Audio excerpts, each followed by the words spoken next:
अस्सलाम वालेकुम। इमरान खान साहब का पॉलीग्राफिक टेस्ट लेने के लिए अदालत से रजू किया गया था, अदालत ने इजाज़त भी दे दी। अब ये कब होता है ये देखते हैं, लेकिन इससे पहले मैं आपको कुछ बातें बताता हूँ। आज से काफ़ी साल पहले, गालिबन 15 साल से भी पहले, अब तो वो मसूफ़ फोत भी हो गए हैं, लॉर्ड नज़ीर साहब उनका नाम है।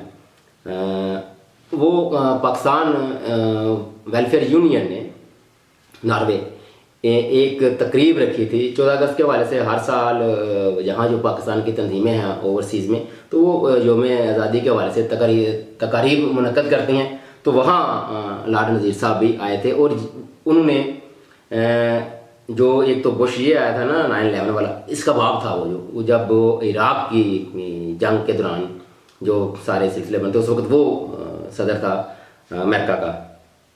तो उन्होंने उस हवाले से एक ना लतीफ़ा सुनाया था, तो गालिबन इस बात को 15 साल से भी ज़ायद हो गए हैं। उन्होंने कहा था कि ये सारे आलमी रहनुमा इकट्ठे हुए थे और वहाँ इराक़ के जो आपको पता ही है वो जो असला वहाँ कहते थे कि यहाँ तबाही बर्बादी के सामान है, तो उसको हमने अपने कंट्रोल में लेना है।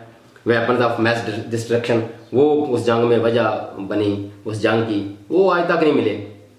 तो वो एक छत के नीचे थे और वहाँ ऊपर उन्होंने एक पंखा लगाया था, और उस पंखे की खसूसियत ये थी कि जो जितना झूठ बोलता या बोलेगा वो पंखा उतनी ही तेज़ से चलेगा।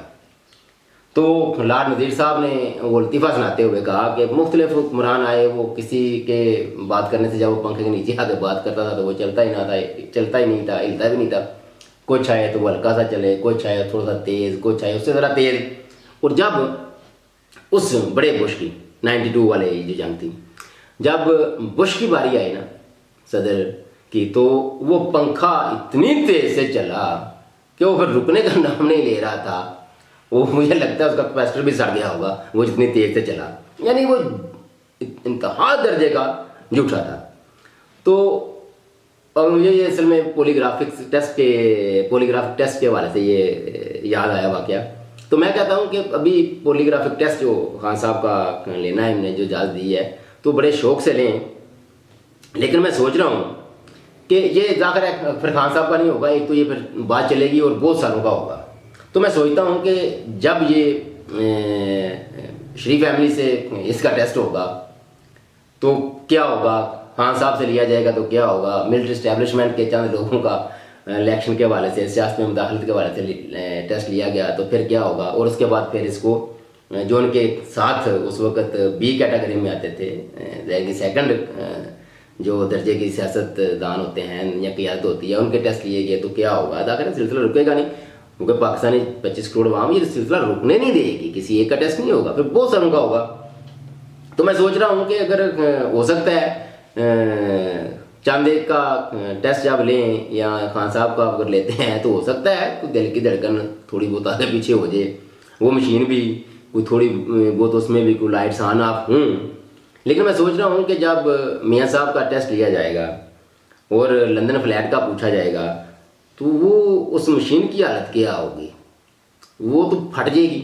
इसी तरह जब आसिफ अली जरदारी साहब से सरे माल उसके बाद स्विस काउंट्स के हवाले से दुबई में माल दौलत छुपाने के हवाले से बात की जाएगी तो फिर क्या होगा, फिर तो वो मशीन फट जाएगी। और इसी तरह जब मिलिट्री इस्टेब्लिशमेंट वालों से सियासत में मुदाखलत के हवाले से बात होगी तो फिर क्या होगा। मुझे तो लगता है फिर इनको वो एक मशीन नहीं मंगवानी पड़ेगी, इनको कम अज़ कम पाकिस्तान में वो जाकर है एक मशीन तो वो जाती रहेगी भाई।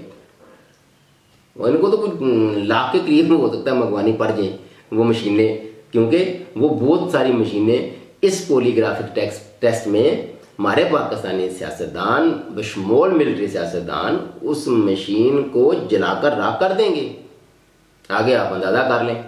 और मुझे लगता है कि ये इमरान खान साहब का पॉलीग्राफिक टेस्ट होगा नहीं। क्यों?